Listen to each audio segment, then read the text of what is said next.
नमस्ते दोस्तों, बिजनेस आजकल में आपका स्वागत है। मैं हूं सुमित कुमार सिंह और आज मैं लेके आया हूं एक बहुत ही खास विषय। कल्पना कीजिए एक ऐसी दुनिया जहां आपका पैसा बैंक की तिजोरी में नहीं बल्कि आपके फ़ोन के डिजिटल कोड में सुरक्षित हो, जहां डॉलर अब दुनिया का बादशाह न हो। और ये कोई सपना नहीं है बल्कि हमारा भविष्य है। जी हाँ दोस्तों, de dollarization is the future. आज हम बात करेंगे कि डॉलर एरा, जब भी डॉलर की बात करता हूं तो मैं अमेरिकी डॉलर की बात करता हूं। The dollar era is nearing to its end, trust is shifting to code. जी हाँ, क्या भारत इस बदलते वित्तीय युग का सितारा बन सकता है?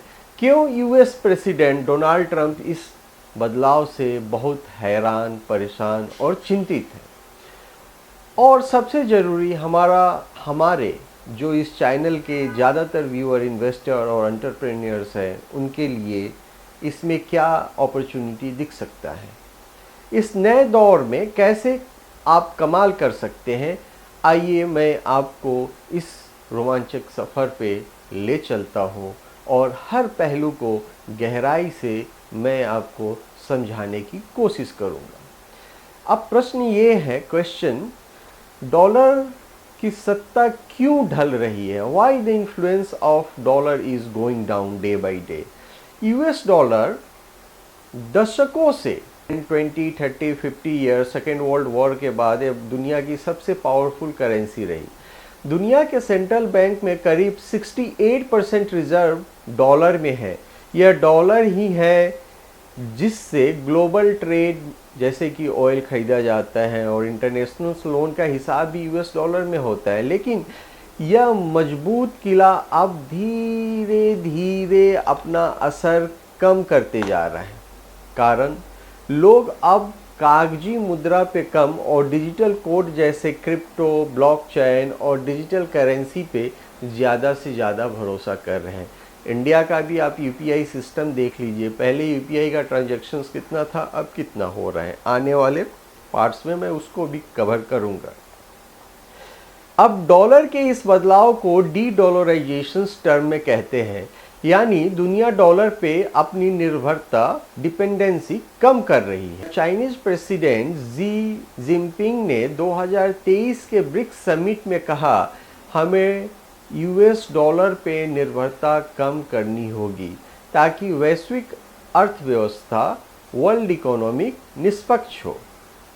चाइना और रसिया, अगर देखा जाए जब से कॉन्फ्लिक्ट जोन में गया है चाइना और यूक्रेन का, तब से अब तक 60% से ज़्यादा ट्रेड युआन में कर रहे हैं। युआन चाइनीज़ करेंसी है। भारत भी ब्राज़ील, साउथ अफ्रीका और ब्रिक्स देशों के साथ लोकल करेंसी ट्रेड धीरे धीरे बढ़ा रहा है। आप सुने होंगे कि बहुत ज़्यादा इंडिया डील कर रहे हैं लोकल करेंसी में डील करने के लिए अलग अलग देशों से। उदाहरण के लिए भारत ने, यूएई ने 2023 में तेल का सौदा रुपीज़ और दिरहम्स, जो यूएई का, यूनाइटेड अरब एमिरेट का करेंसी है, उसमें लोकल करेंसी में ट्रेडिंग शुरू किया है। डॉलर की वैल्यू इस साल 5% गिर चुकी है। इस साल यानी 2025 की मैं बात कर रहा हूँ। और गोल्ड की कीमत $3,100 के रिकॉर्ड स्तर पे पहुँच गया है। ये न्यूज़ तो आप सुने ही होंगे, हालांकि उसमें भी थोड़ा डाउन आया है क्योंकि इन्वेस्टर अब डॉलर्स में उतना सेफ नहीं मानते। रिसर्च से पता चला है कि अगले 10 साल में डॉलर का डोमिनेंस आधी हो जाएगी। अब जो 68% वर्ल्ड में है, तो debt figures come between 35 to 40% तक आ सकता है। कई देश अब गोल्ड, येन और डिजिटल करेंसी में को रिजर्व करेंसी बना रहे हैं। यह शिफ्ट भारत जैसे उभरते अर्थव्यवस्था यानी इमर्जिंग इकोनॉमी के लिए एक नया दरवाज़ा और विंडो ओपन कर रहे हैं। अब क्वेश्चन ये होता है, बात करते हैं प्रेसिडेंट ट्रंप की, 47th प्रेसिडेंट की। ट्रंप परेशानी का राज क्या है? Why is Trump frustrated? Trump चाहते हैं कि डॉलर दुनिया का किंग बना रहे। डॉलर की ताकत यूएस और ग्लोबल ट्रेड और पॉलिटिक्स को मजबूती देता है, लेकिन उनकी पॉलिटिक्स इस ताकत को कमज़ोर कर रही हैं, खासकर डोनाल्ड ट्रंप के प्रेसिडेंट बनने के बाद। उनकी अमेरिका फर्स्ट नीति में भारत की अगर बात करें तो टैरिफ्स और ट्रेड वॉर शामिल हैं।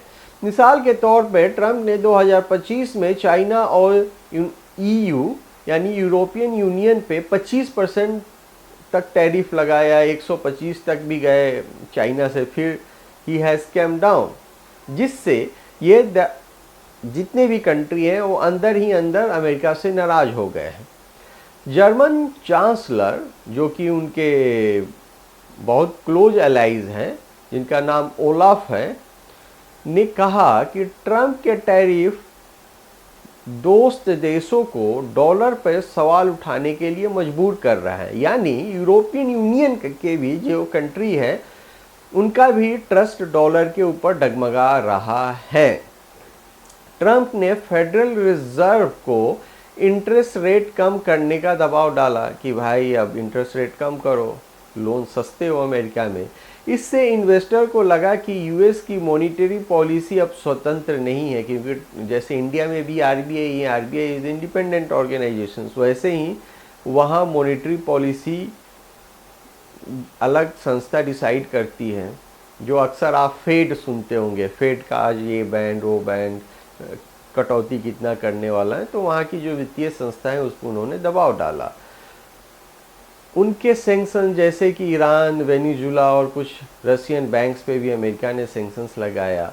अब इन देशों ने डॉलर से बचने के लिए फोर्स किया। चाइना का चिप्स CIPS पेमेंट सिस्टम, जो स्विफ्ट, जो अमेरिका का एक दबदबा वाला पेमेंट सिस्टम है, इससे इंटरनेशनल मनी ट्रांसफ़र होता है। अगर आपको मालूम है इस कंट्री से दूसरे कंट्री पैसा भेजते हैं तो स्विफ्ट के थ्रू ही, स्विफ्ट एक नंबर होता है हर डिजिटल अकाउंट का, उसके थ्रू ही होता है। अब 100 से ज़्यादा देश में इस्तेमाल हो रहे हैं। ये चिप्स की मैं अब बात कर रहा हूँ। स्विफ्ट तो सारे कंट्री यूज कर रहे थे, लेकिन रसिया को बैंड कर दिया गया। तब से एक नया सिस्टम जो सेकेंड इमर्ज हुआ है वो चिप्स है चाइना का। ये सिस्टम डॉलर के बिना इंटरनेशनल पेमेंट को आसान बनाता है। इंडिया भी अपने रुपी और ऐसे सिस्टम बिल्ड कर रहे हैं कि वर्ल्ड में लोग फ्री ट्रेड कर सके, और स्विफ्ट का भी कोई एक अल्टरनेटिव भारत जल्दी कुछ न कुछ लॉन्च करने वाला है। ट्रंप को लगता है कि ब्रिक्स जैसे ग्रुप, जिसमें ब्राज़ील, रसिया, इंडिया, चाइना, साउथ अफ्रीका और भी कुछ मेंबर इसमें ऐड होने के लिए एप्लीकेशंस दिए हैं, ये ग्रुप्स डॉलर को कमज़ोर कर रहे हैं। लेकिन उनकी अपनी नीतियाँ, जैसे कि 6% फेडरल बजट डेफिसिट और 4% current account deficit, US economy को नुकसान पहुंचा रही है। एक रिसर्च के अनुसार ट्रंप की ट्रेड पॉलिसी ने यूएस एक्सपोर्ट को, जो अमेरिकन प्रोडक्ट विदेशों में जाता था, वो 3% कम हो गया। अब बताइए, वो तो बोल रहे हैं America is going to export, लेकिन जब से ट्रंप आए हैं 3% और कम हो गया, और आगे बोला जा रहा है 1-2% और कम हो सकता है यूएस का एक्सपोर्ट मार्केट। अब क्वेश्चन ये उठता है दोस्तों कि अगर यूएस का 3% कम हो गया ट्रंप के आने के बाद, तो that's mean Trump policy America को भी प्रॉफिट नहीं दे रहे हैं। उनका एक्सपोर्ट घट गया 3%, जिसने डॉलर के डिमांड भी घट गया। अब जब आप एक्सपोर्ट नहीं करोगे तो डॉलर का डिमांड घटेगा ही। कंट्री अब अमेरिका को प्रेफरेंस धीरे धीरे कम कर रहे हैं। ट्रंप की ये परेशानी इसलिए है क्योंकि डॉलर की कमजोरी यूएस को ग्लोबल पावर को कम कर रहा है धीरे धीरे, और वो होता है क्योंकि अमेरिका ने अपना दादागिरी दिखला लिया। तो अब वर्ल्ड का टाइम है कि अब अमेरिका को उसका रास्ता दिखाए। ये भारत के लिए एक सुनहरा अवसर है दोस्तों।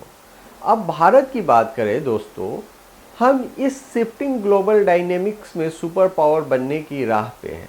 प्राइम मिनिस्टर नरेंद्र मोदी ने 2024 के G20 समिट में कहा था, 2023-24 के जी सम्मेलन में, कि भारत का डिजिटल इकोनॉमी दुनिया के लिए एक खास मॉडल है, स्पेशल है, जैसे कि इंडियन यूपीआई। और यह सच भी है।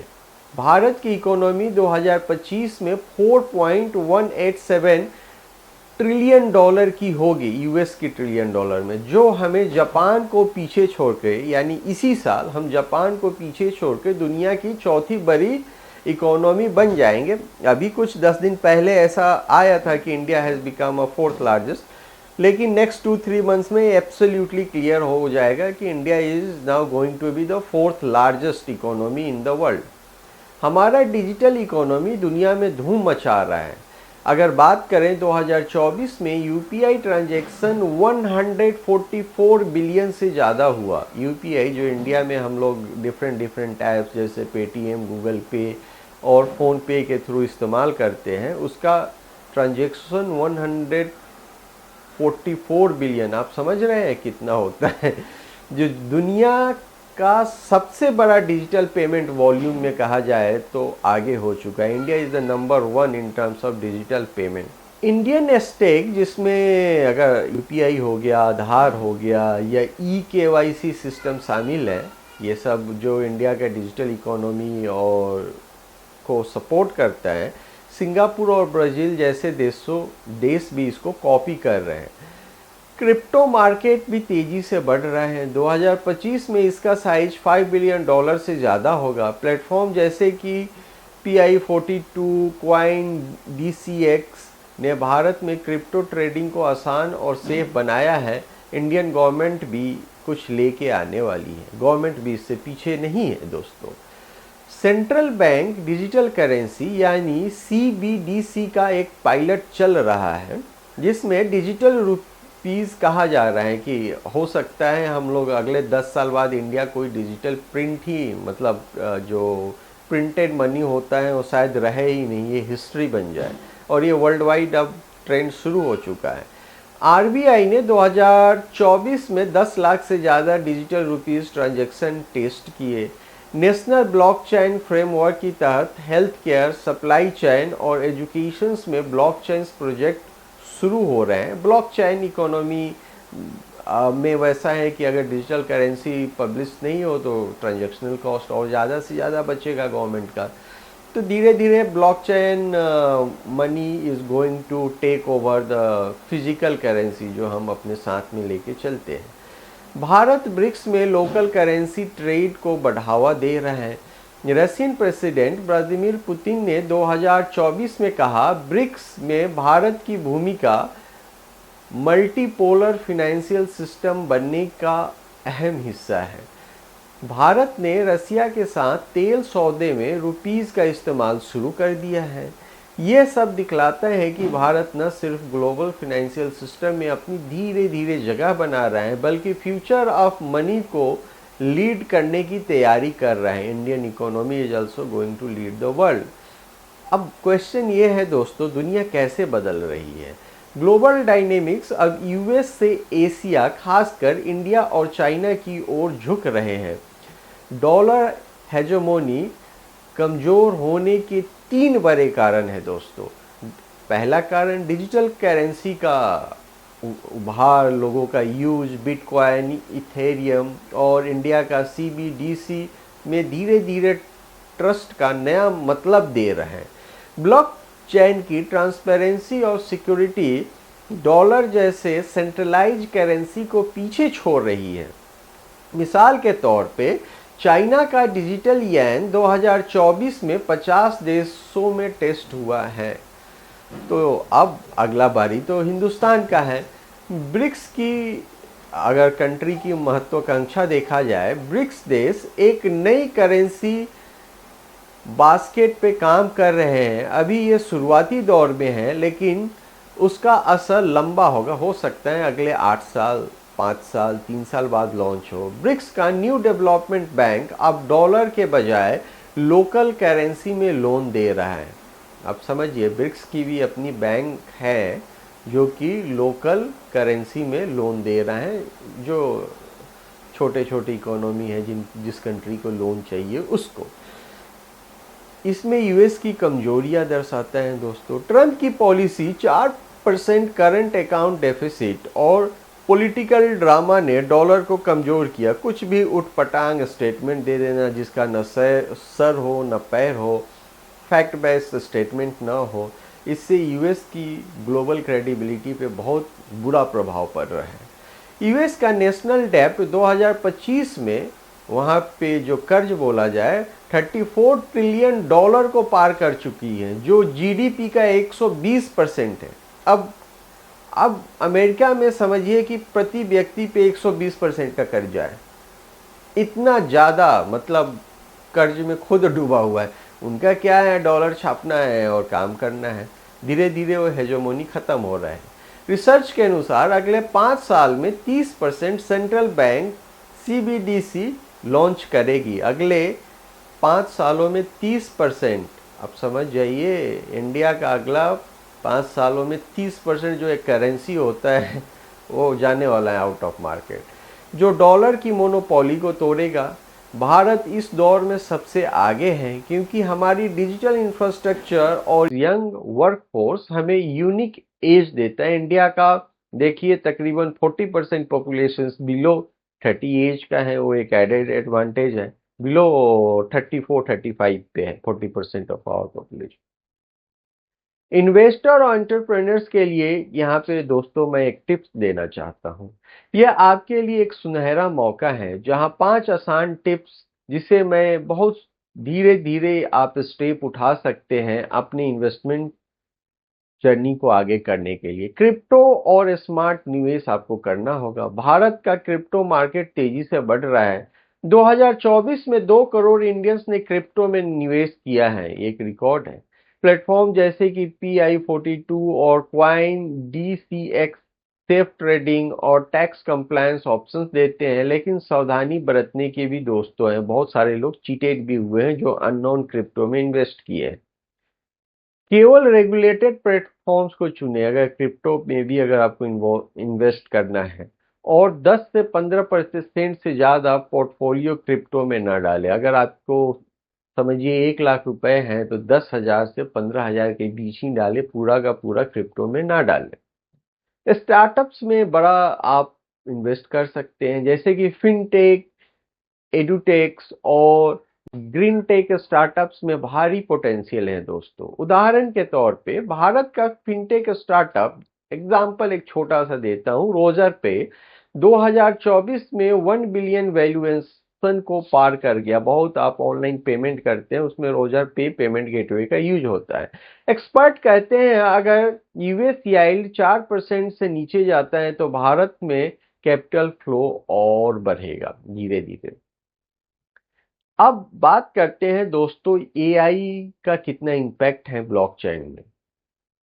गवर्नमेंट ब्लॉकचेन प्रोजेक्ट जैसे कि लैंड रिकॉर्ड्स और सप्लाई चेन ट्रैकिंग में स्टार्टअप्स के लिए मौका है।